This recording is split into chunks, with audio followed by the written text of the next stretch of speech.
तमाम निंबर्गी पंचायत समितीच्या सर्व मतदारांना येत्या 7 तारखेला ज्या निवडणुका होणार आहेत त्या निवडणुकीच्या निमित्ताने मी सर्वांना आपलं मत मांडण्यासाठी मी मनपूर्वक तुमचं अभिनंदन करतो। कारण जवळपास 8 वर्षानंतर लोकशाहीचा हा सर्वात मोठा उत्सव आपण साजरा करतोय।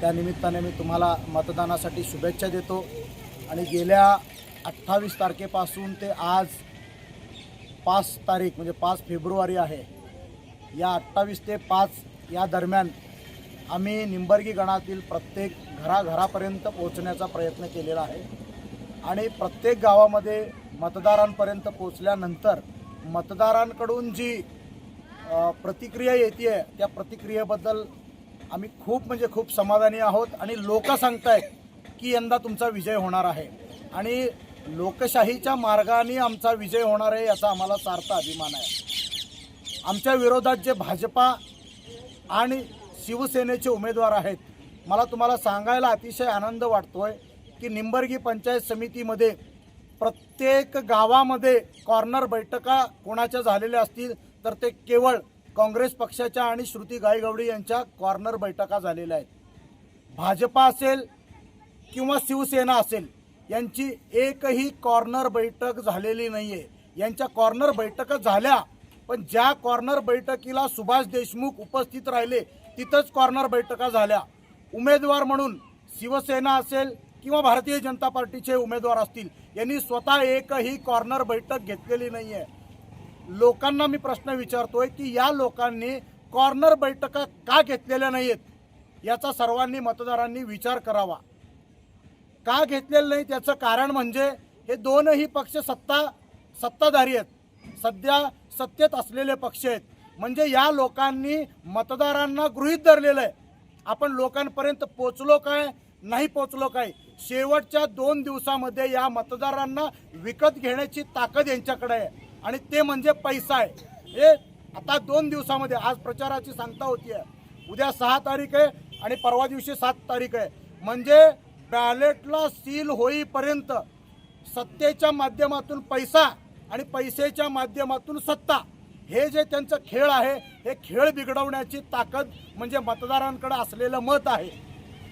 आत्तापर्यंत ह्या लोकांनी कॉर्नर बैठका न घेता, प्रचारामध्ये आघाडी न घेता, प्रचार यंत्रणा न राबवता लोकांना फक्त विकत घेण्याचं षडयंत्र राबवलेलं आहे आणि हे तुम्हाला आता रात्रीपर्यंत दिसून येईल, आज आणि उद्याच्या 2 दिवसामध्ये। मला मतदारांना विनंती करायचे, ज्या उमेदवारांनी प्रचारामध्ये आघाडी घेतली, ज्या उमेदवारांनी प्रत्येक गावात कॉर्नर बैठका घेतल्या, ज्या उमेदवारांनी प्रत्येक दारापर्यंत पोहोचण्याचा प्रयत्न केलेला आहे, अशा उमेदवाराला तुम्ही निवडून द्या। समजा यांच्या आमिषाला बळी पडून, यांच्या पैशाच्या आमिषाला बळी पडून कुठेतरी 2000 कुठेतरी 3000 रुपये घेऊन जर तुम्ही तुमचे मतं विकत असाल तर पुन्हा ही लोक पुढच्या पंचवार्षिक योजनेलाच तुमच्याकडे येतील आणि त्याचं कारण असेल फक्त निवडणुका। म्हणजे मधल्या काळात ही लोक तुमच्या आमच्यासाठी काहीच करू शकणार नाहीयेत। अशा लोकांना घरी बसवण्यासाठी आपण सर्वांनी आपल्या मतदानाचा अधिकार बजावा आणि मतदान करत असताना तुमच्यासाठी काम करणाऱ्या, तुमच्यासाठी कष्ट करणाऱ्या, तुमच्या सेवेसाठी तत्पर असलेल्या माणसाला, तुमच्या सेवेसाठी आवाज देणाऱ्या माणसाला तुम्ही निवडून द्यावं। मला सांगायला असा सुद्धा अभिमान वाटतो, निंबर्गी गणातील श्रुती गायगवडी ही एकमेव उमेदवार अशी आहे, प्रत्येक कॉर्नर बैठकीमध्ये यांनी स्वतःचे मतं मांडलेले आहेत। लोकांसाठी मला हे करायचंय, लोकांसाठी मला ते करायचंय या भावना मांडणारी ही एकमेव उमेदवार आहे। आणि बाकीचे जे 2 उमेदवार आहेत त्यांनी त्यांचं तोंड सुद्धा उघडलेलं नाहीये, साधं तोंड सुद्धा उघडलेलं नाहीये, मतदारांना आवाहन सुद्धा केलेलं नाहीये की मला मतं द्या। मग मला प्रश्न विचारायचे, जी उमेदवार तुमच्यासाठी तोंड उघडून बोलतीये त्या उमेदवाराला तुम्ही मतदान करा। तुमचे प्रश्न पंचायत समितीच्या भवनापर्यंत पोहोचवायचे असतील तर जो उमेदवार बोलणार आहे, जो उमेदवार तुमच्यासाठी काम करणार आहे अशा उमेदवाराला तुम्ही सर्वांनी निवडावं। आणि मला पुन्हा एकदा विनंती करायची आहे, आता आम्ही 5 किंवा 7 दिवस प्रचाराच्या यंत्रणेमध्ये स्वतःला आम्ही पूर्ण झोकून दिलेलं आहे। आता आम्ही तुम्हाला पैसे देऊ शकत नाही, पैसे देण्या इतपत आमची ताकद नाही। आम्ही कुणालाच एका मताला साधा आम्ही 50 रुपये सुद्धा देऊ शकत नाही। पण ही लोक मात्र 5-5 हजार सुद्धा एका कुटुंबाला देतील. परंतु जर तुम्ही पैसे घेऊन मतदान करत असाल तर हे लोकशाहीला कलंक आहे आणि लोकशाहीला हा कलंक जो लागलेला आहे तो पुसायचा असेल आणि निष्क्रिय लोकांना जर या सत्तेच्या सारीपाटाच्या खेळाच्या बाहेर बसवायचं असेल तर सर्वांनी जागरूकपणे सुज्ञपणे श्रुती चंद्रशेखर गायगवळी हा पर्याय तुमच्या समोर एकदम सक्षम पर्याय आहे, निर्भीड पर्याय आहे. तो पर्याय तुम्ही निवडावा आणि येत्या 7 तारखेला हाताच्या चिन्हासमोरील अनुक्रमांक 1चं चिन्ह आहे हाताचा पंजा, हाताच्या पंजासमोरील बटन दाबून आपण सर्वांनी पंचायत समितीचा हा श्रुती गायगवळी यांच्या रूपाने मतदानाचा कौल देऊन त्यांना प्रचंड बहुमताने निवडून द्यावं अशी मी अपेक्षा करतो. धन्यवाद. नमस्कार, मी सौ श्रुती चंद्रशेखर गायगवळी 124 निंबर्गी पंचायत समितीचे अधिकृत उमेदवार. आम्ही प्रचाराला पहिल्या दिवसापासून जे आम्ही प्रचाराला सुरुवात केला होती आजचा आमचा शेवटचा दिवस आहे. पहिल्या दिवसापासून जे आम्ही प्रचार करत आहोत आम्हाला चांगला प्रतिसाद भेटला आम्हाला. आणि आमच्या जे प्रत्येक गावात आम्ही सभा घेतलो तिथं सुद्धा मी स्वतःहून माझं मत मांडले.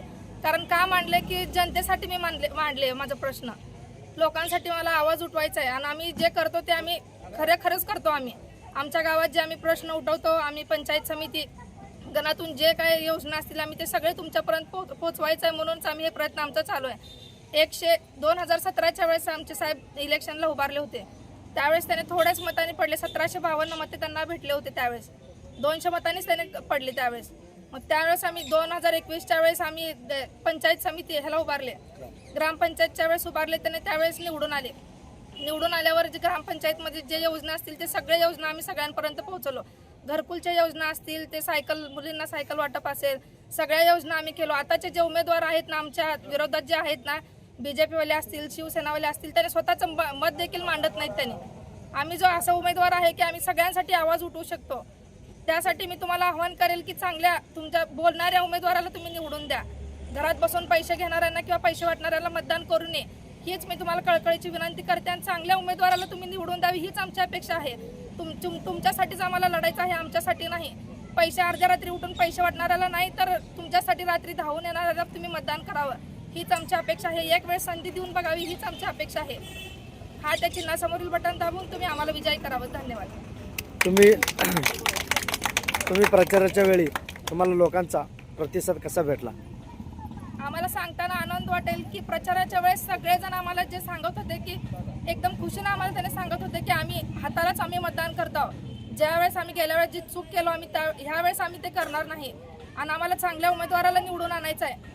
जे घरात पैसे घेऊन बसणाऱ्याला नाही किंवा पैसे वाटणाऱ्याला आम्हाला मतदान नाही करायचं.